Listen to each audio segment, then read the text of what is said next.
Madame, mademoiselle, monsieur, bonsoir. Bienvenue au stade de la Maladière à Neuchâtel, où c'est jour de fête. Oui, Xamax, champion 1987. Un jour de fête et surtout un moment historique. Champion de Suisse pour la première fois, Xamax inscrit son nom au palmarès du football helvétique. Superbe. 1-0 pour Xamax. Jacobacci. Le titre est acquis avant même le dernier match de la saison contre l'équipe d'Aro, entraînée alors par un certain Ottmar Hitzfeld.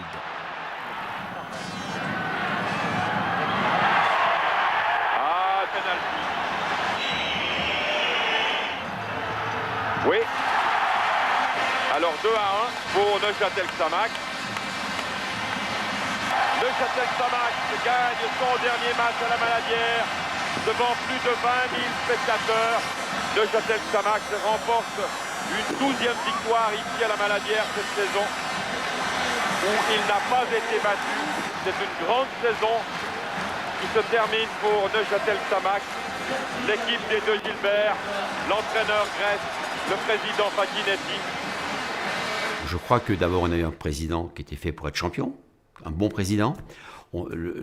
La politique du club était toute simple. On avait 2 entraîneurs pour deux équipes, Rudi Negli et moi. Donc j'avais le choix entre avoir la quantité, avoir 5 ou 6 entraîneurs et 30 joueurs, mais peut-être pas la qualité. Et moi j'ai toujours privilégié la qualité. C'est pour ça qu'avec 2 entraîneurs, un groupe de 13-14 joueurs, on pouvait se permettre à des joueurs de talent, comme Stidike par exemple, Heinz Hermann ou d'autres, Beat Suter ou tous les autres qui étaient là, quoi. Stidike.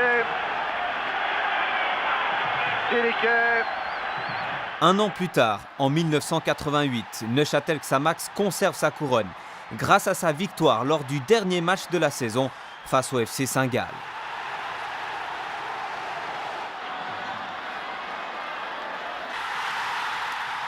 À domicile, le club décroche son 2e titre de champion de Suisse. C'est le dernier en date, il y a 30 ans.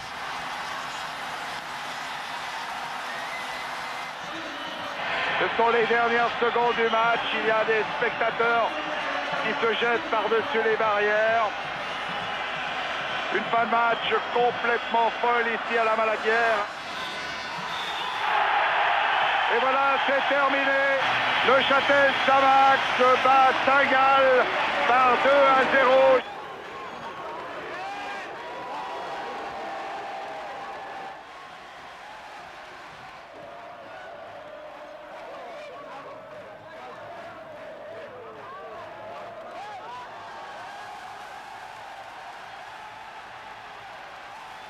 Un stade, il est beau quand il est plein.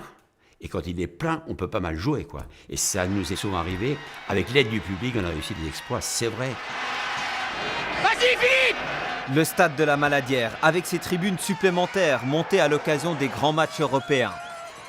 L'enceinte a été la terre des exploits de Xamax. Elle a fait battre le cœur des Neuchâtelois. Et un homme n'a rien manqué de tout ça, c'est le président de l'époque, Gilbert Facchinetti. Aux commandes pendant 24 ans, de 1979 à 2003, l'entrepreneur avait le foot dans le sang. Non, de Dieu, non. Mais on y va, puis pas, on fout tout là-dedans. Mais c'est pas vrai. L'autre, c'est sûr, mais alors. Ah, il peut donner le rouge, il peut donner la. Mais il peut, mais c'est clair. Il leur chope après. Oui, mais il leur chope.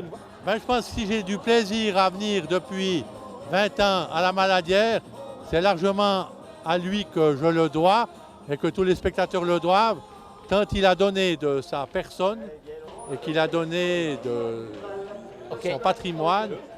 Xamax c'est Facchinetti et Facchinetti c'est Xamax.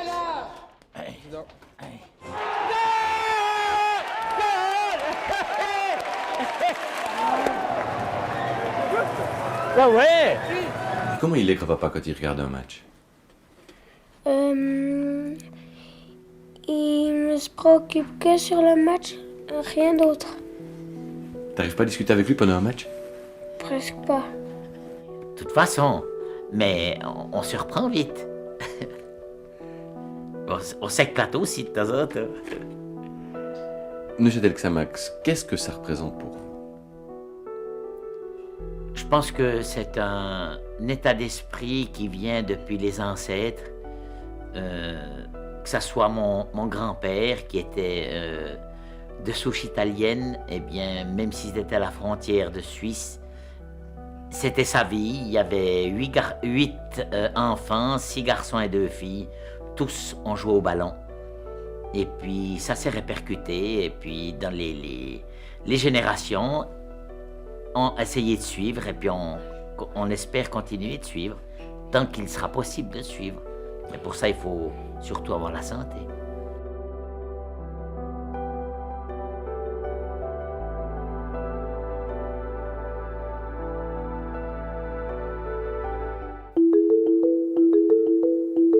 Si le grand public se rappelle encore des exploits de Xamax à la Maladière, il ne sait peut-être pas que c'est ici que l'équipe les construisait, chez Gilbert Facchinetti, dans la villa de Saint-Blaise située sur les hauts du lac de Neuchâtel.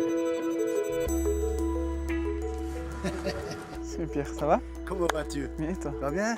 Forme? Ça va? Impeccable. Avec beau temps. Reprenez le même chemin habituel? Magnifique, hein? Vous l'avez pas perdu?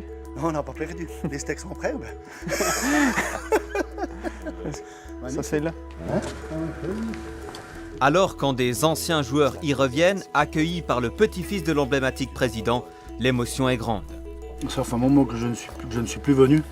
Et c'est vrai que je suis un peu émotionné parce que de revenir là, où on a tant de souvenirs, que ce soit avec les deux Gilbert.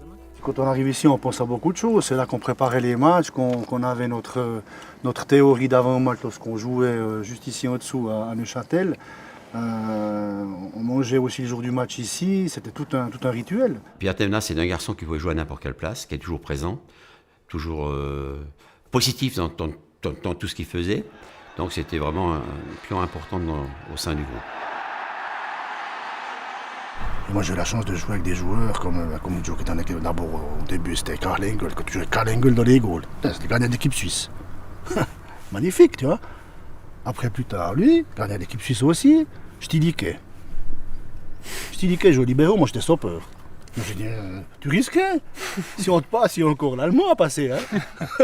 Non mais c'était Heinz Hermann. C'est toujours le recordman des élections en Suisse. Hein. C'était incroyable. Non, c'était vraiment une ambiance super. Si quelqu'un va dire aujourd'hui au président de Xamax, tu vas me chercher le libéraux du Real. Ouais, ça c'est sûr. Et pourtant, lui, il l'a fait à l'époque. Alors peut-être Xamax était en meilleure posture, mais ça restait de la première division suisse. Ouais. Et ouais, il m'avait raconté le transfert de Stilicke. C'est mon grand-père, parce que moi, je n'étais pas né, mais il me racontait, il me disait, je l'ai fait venir parce qu'il y avait le directeur de la fédération allemande qui m'avait contacté, parce que ça ne se passait pas bien à Madrid, parce qu'il prolongeait que d'1 an et lui voulait plus. Il est venu voir un match à Haro, sous la pluie. Stilicke, non? Ouais. Okay. Vous aviez perdu. Et mon grand-père a dit, mais comment je vais faire? Il l'a fait venir depuis Haro jusqu'à la maison. Ils ont discuté à la maison. Et à la fin, c'était poignée de main. D'accord. Le vrai, il a dû aller s'arranger avec Madrid. Mais d'abord, ça s'est passé comme ça. Incroyable. Chez Gilbert Facchinetti, les joueurs profitaient d'un lieu pensé pour eux, jusque dans les infrastructures de la villa.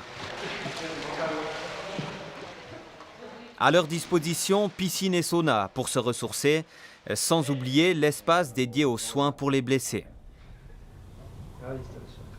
Les Xamaxiens partageaient aussi les moments de vie commune, à l'image des repas préparés par la femme du président.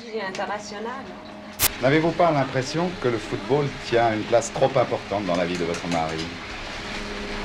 Chacun sa passion. Il est difficile de dire autre chose. Pour certains, c'est les cartes, c'est les sorties de bar, et d'autres, c'est le sport. Alors c'est pour cela que je suis devenue enthousiasmée moi-même.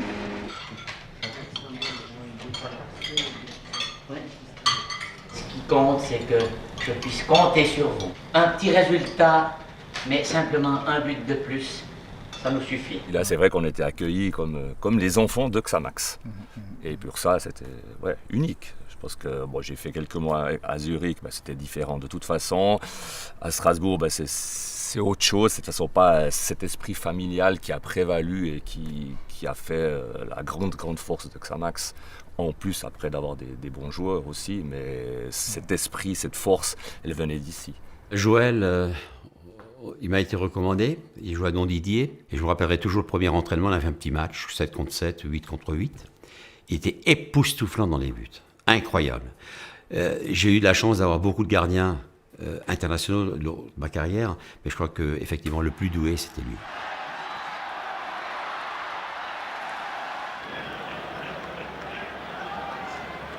J'ai pas connu son grand-papa comme joueur, mais quand on en parle, il devait quand même avoir des qualités, puisqu'il avait la possibilité d'aller en Italie, faire un transfert en Italie, puis qu'il avait opté pour prendre la boucherie familiale. Donc là, faut déjà le faire aussi, parce que une possibilité à l'époque, en plus en Italie professionnelle, alors qu'en Suisse c'était pas du tout professionnel. Opté, je prends la boucherie familiale. Après, il a pris l'entreprise. Donc, et là, il a développé ce côté patron, ce côté constructeur, qu'on a retrouvé, il a construit gentiment le Xamax aussi, donc ce côté-là.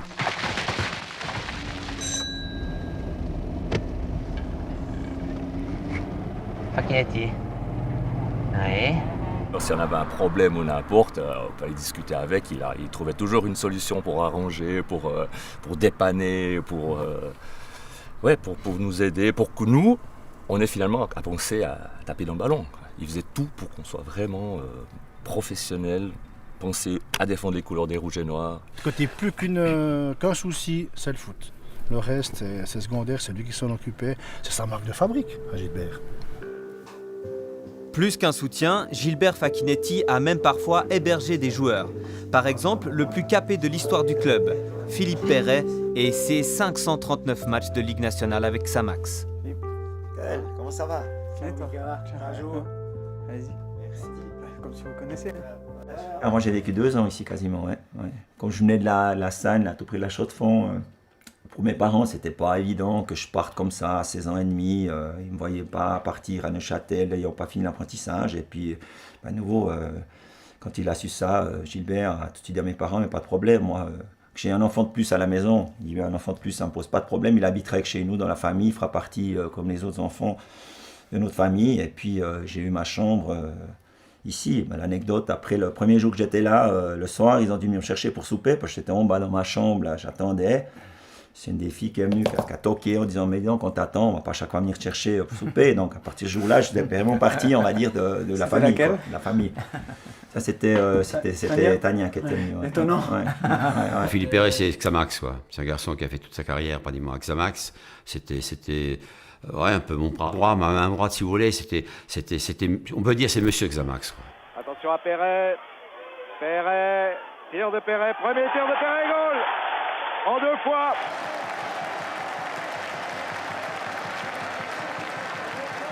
À l'époque, vous veniez souvent ici, puis j'aimerais savoir un peu ce que vous mangiez et quel était votre rituel à cet endroit-là. Au niveau menu, je pense que c'est facile à se rappeler, non? T'es presque girardais. On a réussi à l'époque, au fil du temps, un petit peu à influencer l'entraîneur pour que quand on jouait samedi, mercredi, samedi, etc., parce que sinon on aurait toujours le même repas, un petit peu que ça soit plus varié. Mais sinon, il y avait le fameux demi-pamplemousse en entrée. Ensuite, il y avait le riz. Après, on a réussi à avoir un moment des pâtes avec un morceau de viande. La sauce mise à part, bien entendu. Puis au dessert, il y avait souvent la compote de pommes. Et les théories, c'était comment? Si tu compares les théories que tu fais, toi, maintenant, en tant qu'entraîneur, comparé à avant. Gilbert, surtout lui, on a eu d'autres entraîneurs, mais il avait sa méthode pour nous faire partir. Moi, je me rappelle quand on partait avec nos voitures d'ici, de la villa, on était à fond dans notre match. On avait déjà le gargouillis, que ce soit qu'on joue Picasso, qu'on joue. Voilà, il avait cette faculté de nous motiver, quoi. Bon, après, on savait, il y a du monde au stade, il y a tout qui s'enchaînait, quoi. Mais il avait il avait cette faculté de mettre dans le match. Je me rappelle quand on écoutait les théories, jamais, en tout cas moi, jamais je me suis dit, mais on s'emmerde à ce qu'il nous raconte. C'était toujours, il y a toujours quelque chose qui nous tirait à l'écouter. Et puis on n'était jamais surpris de l'adversaire. On avait toujours été bien informés au niveau de comme l'adversaire joue, déjà la semaine, des petites discussions, tu vas affronter tel et tel, il va jouer comme ça, il faut faire attention à ci. Donc de ce côté-là, on était bien informés, quoi. Robert Luthi a fait une super carrière avec moi. Et il paraît que, je ne me suis même pas rendu compte, que tous les ans, on cherchait un avant-centre. Et tous les ans, Robert Luthi était titulaire. Non, Robert, c'était quelqu'un que j'appréciais énormément. Je veux dire pourquoi. J'aime pas les avant-centres qui disent « moi, je suis heureux quand je marque ». Non, l'avant-centre peut être heureux quand l'équipe gagne. S'il peut marquer, tant mieux. Et j'ai connu des avant-centres, l'équipe perdait, et il avait mis 2 buts, un avant-centre XY, il était content. Non, Ropi, c'était le collectif. Et c'est ce que j'aimais énormément apprécier chez lui. Petit par la taille, mais grand par le nombre de ses réussites, Robert Luthi est le meilleur buteur de l'histoire du club. Il a donc grandement contribué à cette incroyable série d'invincibilité. Entre 1982 et 1991, Neuchâtel Xamax enchaîne 27 matchs sans défaite à domicile en Coupe d'Europe, avec notamment une victoire 2-0 contre le Real Madrid en 1986. Une balle vers Siliquet, et c'est un but. Siliquet, 10e minute.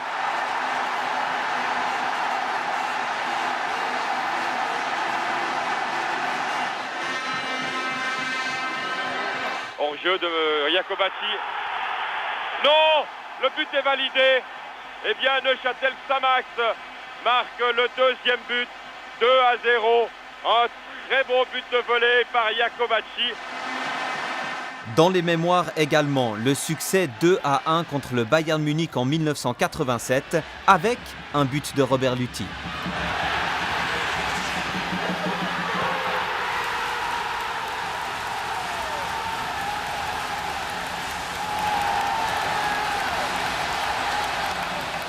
Comme tous les anciens de Xamax, l'ex-buteur a appris avec tristesse le décès de Gilbert Facchinetti cet été. On connaissait la situation de sa santé, tout ça, mais je pense que c'était pour nous tous un grand choc. C'est une libération certainement pour lui, avec les souffrances et tout, et puis pour la famille aussi. Mais je crois que nous, en tout cas moi personnellement, j'étais assez touché donc, de cette nouvelle, quoi. Donc, j'ai trouvé que l'hommage qu'on a rendu à Gilbert lors de ce match de Bâle était vraiment réussi, vraiment simple, mais j'ai trouvé très très réussi. Et puis il méritait qu'il y ait du monde qui lui rendait hommage comme ça. Donc je pense que c'était tout le monde qui était d'accord sur ça, quoi.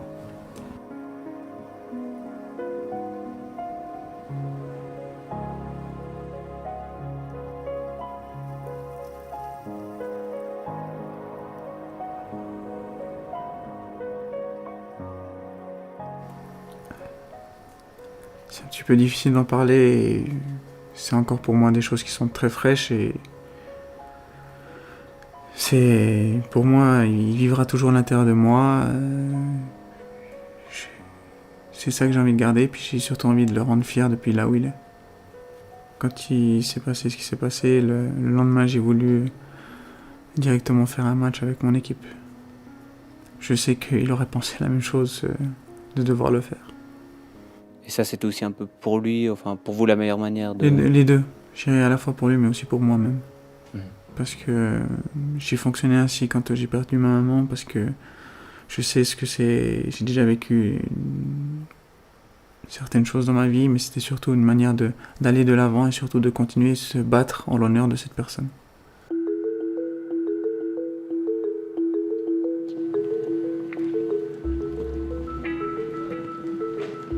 Si Gilbert Facchinetti a passé 24 ans à la tête de Xamax, il a été accompagné pendant 15 ans par l'autre Gilbert, Grèce, l'entraîneur.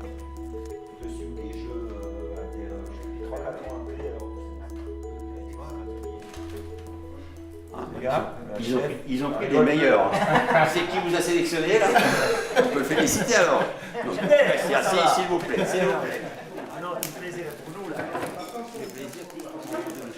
Il n'y a pas de pamplemousse encore sur la table? On a déjà mangé. Ah, vous avez déjà mangé? Ah bon? Peut-être qu'il y a quelque chose de différent un petit peu, mais on ne sait jamais. Pierre, à quelle heure vous êtes couché hier soir? Très tôt. C'est bien. Pourquoi Xamax était champion? Pourquoi Xamax gagnait? Parce qu'il y avait nous. Maintenant, il n'y a plus nous.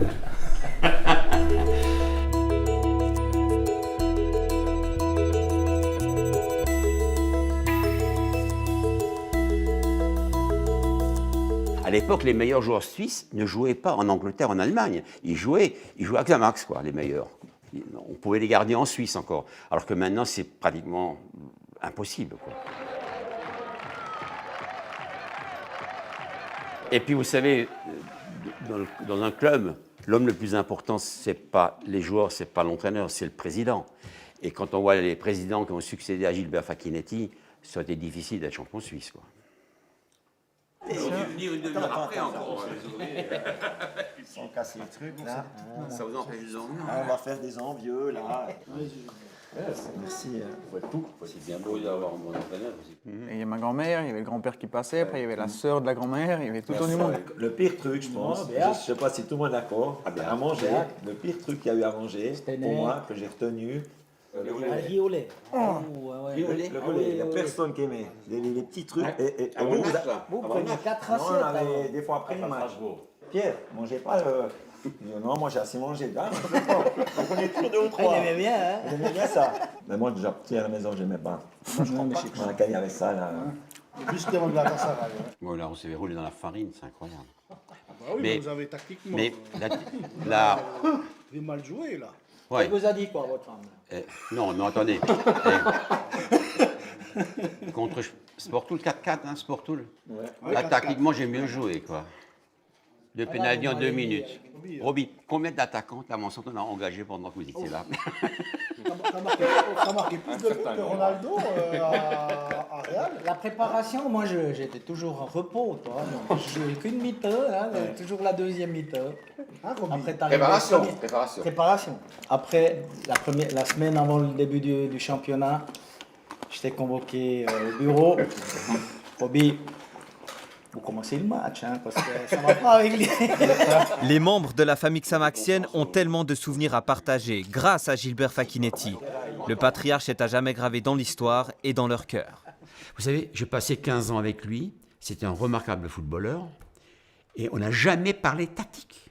Des fois, avant le match, je dis, bon, président, dites-moi un peu tactiquement comment on joue ce soir. Vous n'allez rien savoir. Jamais tactique. Alors que je connais d'autres présidents qui n'y connaissent rien et qui veulent donner des conseils à l'entraîneur, comment il faut qu'il joue. Enfin, tactiquement. Avec lui, jamais. Son départ, évidemment, il vous a fait mal. Enfin, vous avez perdu plus peut-être qu'un ancien. Surtout, je regrettais un peu parce que, justement, la veille, avant qu'il nous quitte, je revenais de Strasbourg pour Saint-Blaise et je dis à mon épouse, il faut que j'appelle Rudi Negli parce qu'il faut absolument qu'on rende visite à notre président, quoi. Et le lendemain, Rudi m'a appelé, Negli m'a dit, voilà, le président nous a quittés cette nuit, quoi. Et je regrette un peu de ne plus l'avoir vu encore une fois quelques temps avant, quoi. Ouais. C'est un peu l'âme de Xamax qui s'en est allé. Oui, mais vous savez, je l'ai déjà dit, quand je vais à l'étranger, la première chose qu'on me parle, c'est Xamax. La deuxième, c'est Facchinetti. La troisième, c'est Neuchâtel. Et même, je dirais que dans 100 ans encore, quand on parlera de Xamax, le nom de Facchinetti sera lié, quoi. C'est quoi là? 27. Ah bah 27, c'est celui-là. Peut-être. Ouais. Non, c'est celui-là. Sûr, tu verras. Alors, 87, tu vois, c'est celui-là. Alors, est-ce qu'il est dans le match? C'était après, je pense, qu'on a fait le 8-0. On a retrouvé le 9-1 déjà quand même. Hein. Attends, fais gaffe, on va mettre comme il faut. Hein. Que le spectacle commence, 5 buts à Vevey. Chaque fois que vous avez respecté ma tactique, vous gagnez. Et quand vous ne respectez pas ma tactique, Roby, on faisait quoi? On perdait, voilà. La seule fois, Roby, Roby est lucide, pour dire. Roby, te rappelles la fois où j'ai respecté la tactique, là?